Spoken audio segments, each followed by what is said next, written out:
जो विषय है हमारी प्रदेश और केंद्र की सरकार की उपलब्धियां, तो मैं इस विषय में आप लोगों से बताना चाहता हूं कि 10 वर्ष पहले जब इस देश की बागडोर हमारे यशस्वी प्रधानमंत्री आदरणीय मोदी जी ने संभाला था, तो यह देश भ्रष्टाचार, भाई भतीजावाद, आतंकवाद और बुरी तरीके से पीड़ित और पिछड़ा हुआ ये देश था।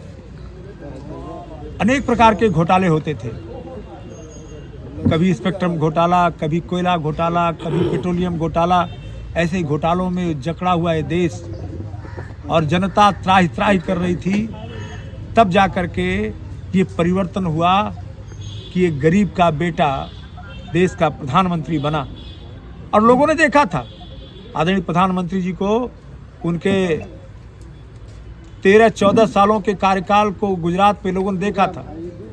गुजरात भी एक पिछड़ा हुआ प्रदेश था, लेकिन जिस प्रकार से हमारे तत्कालीन मुख्यमंत्री मोदी जी ने 2002 से लेकर के 2013-14 तक उन्होंने गुजरात प्रदेश का विकास किया, उसका प्रभाव पूरे देश में था और देश की जनता ने एक साथ एकजुट होकर के उन्हें प्रधानमंत्री का पद दिया, भारी बहुमत से दिया।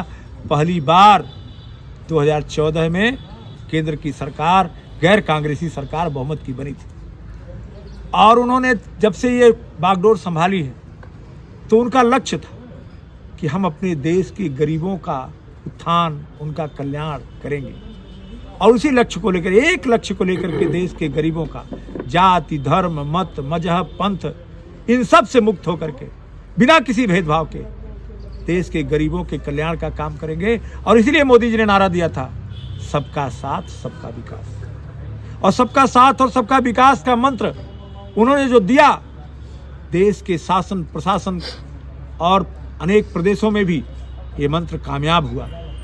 और आज आप देखेंगे कि पिछले 10 वर्षों में उन्होंने बुनियादी परिवर्तन किया। जनधन खाते खुलवाए, 50 करोड़ से ज़्यादा लोगों के बैंकों में खाते, जिनके पास 1 रुपया भी नहीं था उनका भी बैंक में खाता। तब लोगों ने इस पर बहुत उलाहना दी थी, लोगों ने इस पर जो है बहुत सारे कमेंट किए थे, कैसे खाते खुलाने का क्या मतलब। लेकिन आज वो खाते लोगों के हैं तो करोड़ों किसानों के पास किसान सम्मान निधि जा रही है। एक बटन दबता है तो उन जन धन खातों के माध्यम से वो सारा पैसा पहुंच जाता है। 2 वर्षों में आपके विधानसभा में क्या हुआ? हमारी विधानसभा में तो आपने देखा होगा, सड़कों का पूरी तरीके से, जो सड़कें टूटी फूटी थी उनका निर्माण हुआ है, सिंचाई की व्यवस्था ठीक करी गई है। ऐसे बहुत सारी नहरों पे जहाँ पर पुल की जरूरत थी वहाँ पे पुल निर्माण हुए हैं।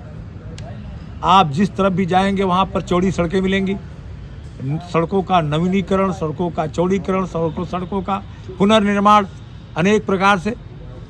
उसके अलावा बिजली विभाग के द्वारा इस विद्युतीकरण के लिए आप देखेंगे कि जहाँ भी ट्रांसफार्मर ऐसे थे जो कि क्षमता कम थी, उनका उच्चीकरण करके, तारों को बदल करके और नए पोल लगा करके बिजली व्यवस्था को दुरुस्त करने का काम। जनता हमारे पास सूचना देती है, इमीडिएट ऐसे ऐसे कार्य हो रहे हैं जिसकी कल्पना लोग नहीं कर सकते।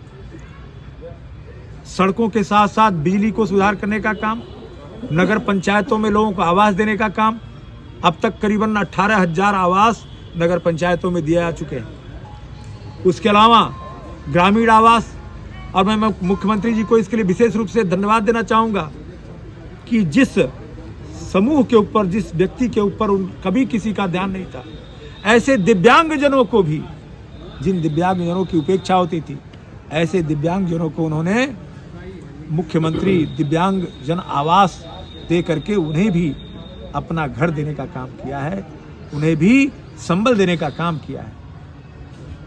और इसके साथ साथ हमारे विधानसभा में चाहे बखिरा झील के पुनरुद्धार का काम हो, उसको पर्यटन केंद्र के रूप में विकसित होने का काम हो, वहाँ पर मत्स्य विभाग द्वारा जो प्रस्ताव अभी आया है कि वहाँ पर 100 एकड़ में मत्स्य पार्क बनेगा, फिश पार्क बनेगा, ऑडिटोरियम बनेगा, प्लेनेटोरियम, इसके अलावा एक्वेरियम बनेगा। इस तरीके के अनेक प्रस्ताव और विभिन्न विभाग, वन विभाग द्वारा भी वहाँ पर सुंदरीकरण का काम। और मुझे तो यह पूरा विश्वास है कि जिस प्रकार से हमारे आदरणीय मुख्यमंत्री जी ने बखिरा झील के विकास का संकल्प लिया है, आने वाले दिनों में गोरखपुर का जो रामगढ़ ताल, जहाँ पर आज पिकनिक स्पॉट और पर्यटन केंद्र बना हुआ है, यह रामगढ़ ताल से भी सुंदर और बेहतर बनेगा, क्योंकि यहाँ पर अवसर बहुत बड़ा है, यहाँ पर भूमि और उसका क्षेत्रफल बहुत बड़ा है। करीबन 28,000 हेक्टेयर का 2800 हेक्टेयर का वो इलाका है, और 2800 हेक्टेयर का मतलब होता है करीबन 7,000 एकड़ का इलाका है। इतना बड़ा इलाका किसी भी ताल क्षेत्र में नहीं है। और निश्चित रूप से वहाँ पर अगर पर्यटन केंद्र का विकास हो जाएगा तो हमारे इस इलाके में रोजगार के साधन बढ़ेंगे, अनेक प्रकार के देश विदेश के लोग आएंगे, क्योंकि ये एक ऐसा स्थान है जहाँ पर अपने देश के ही नहीं विदेशी पक्षी भी जाड़े के महीने में आते हैं। और पक्षी अभयारण्य केंद्र बनाया गया है, सारस अभयारण्य केंद्र बनाया गया है, तो निश्चित रूप से अब जो इसके पहले जो विदेशी पक्षियों का शिकार होता है उस पर भी लगाम पूरी तरीके से लगी है। और आने वाले दिनों में देशी विदेशी सारे पर्यटक आएंगे तो निश्चित रूप से यहाँ पर रोजगार बढ़ेगा। और इसके अलावा आप सभी जानते हैं कि बखिरा जो बर्तन उद्योग का केंद्र रहा है, उसको भी ODOP योजना के अंतर्गत हमारे माननीय मुख्यमंत्री जी ने, माननीय प्रधानमंत्री जी ने स्थान दिया है। वो विशेष रूप से वहाँ के कारीगरों को बढ़ावा देने के लिए कार्य लगातार चल रहा है। और साथ ही साथ इस विधानसभा क्षेत्र में इंटर कॉलेज, गर्ल्स के इंटर कॉलेज, बॉयज़ के इंटर कॉलेज, डिग्री कॉलेज, उसके अलावा ITI, केंद्रीय विद्यालय, मेडिकल कॉलेज, ये सारे के सारे कार्य लगभग कुछ तो आरंभ हुए हैं और कुछ काम पूरे हो चुके हैं। आने वाले दिनों में शिक्षा के क्षेत्र में भी हमारा यह विधानसभा बहुत ही समृद्ध होगा। लोकसभा चुनाव को लेकर के जो है किस तरह की तैयारियां हैं आप? देखिए, लोकसभा चुनाव हमारे केंद्रीय नेतृत्व द्वारा जो भी हमारे प्रत्याशी यहाँ पर होंगे, उन प्रत्याशी के लिए हमारे पूरे विधानसभा की जनता, पूरे जनपद की जनता पूरी तरीके से समर्पित है। मैं आप बता दूं कि जिस दिन से यहाँ पर मोदी जी ने केंद्र की सरकार का बागडोर संभाला है और जिस प्रकार से आम आदमी का विकास हो रहा है, आज हर जाति, हर धर्म, हर संप्रदाय के लोग भारतीय जनता पार्टी के पक्ष में खड़े हैं। अब जाति और धर्म का कोई राजनीति अब नहीं चलने वाला है, विकास की राजनीति ही चल पाएगी। और मैं तो उनको इसके लिए विशेष रूप से धन्यवाद दूंगा कि हमारे भारतीय समाज के गौरव, जो हमारे सनातन धर्मियों के लिए आस्था का केंद्र, लेकिन मुसलमानों के लिए भी उनके पूर्वज के रूप में जाने जाने वाले भगवान श्री राम, उनका भव्य नव्य दिव्य मंदिर जो अयोध्या में बना है। आज जनपद संत कबीर नगर की बात छोड़िए, उत्तर प्रदेश की बात छोड़िए, पूरे देश और पूरी दुनिया से पर्यटक वहाँ पर दर्शन करने आ रहे हैं। और जो आ रहे हैं तो योगी और मोदी को आशीर्वाद देके क्या लगता है आपको? PDA सपन और कांग्रेस से मिल करके PDA बनाया है, तो क्या लगता है दलित, पिछड़ा और अल्पसंख्यक आपके साथ इस बार खड़ा होगा? देखिए, उनका जो PDA है वो तो आप लोगों ने सुना होगा कि परिवार डेवलपमेंट अथॉरिटी के रूप में है। चाहे वो कांग्रेस हो, चाहे वो सपा हो, ये दोनों परिवार चलाने वाले लोग हैं और इनका PDA तो यही है। असली PDA तो भारतीय जनता पार्टी के साथ है। भारतीय जनता पार्टी PDA है।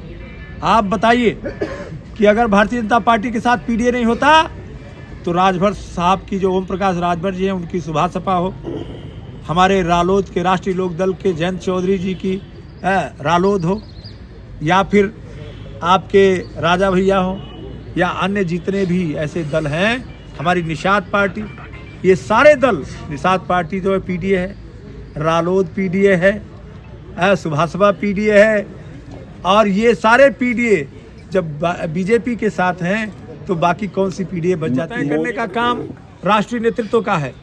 आदरणीय नड्डा जी, आदरणीय मोदी जी, आदरणीय अमित शाह जी, आदरणीय हमारे डॉक्टर संजय निषाद जी, यह लोग तय करेंगे कि सिंबल क्या होगा। लेकिन मैं तो चाहूँगा कि जो सिंबल हो वो मेरा सिंबल है तो वो भी सिंबल होना चाहिए। संत कबीर नगर, कम संत कबीर नगर में भोजन भरी थाली एक बार फिर से लोकसभा में पहुंचे, विधानसभा में पहुंची है, लोकसभा में भोजन भरी थाली पहुंचे।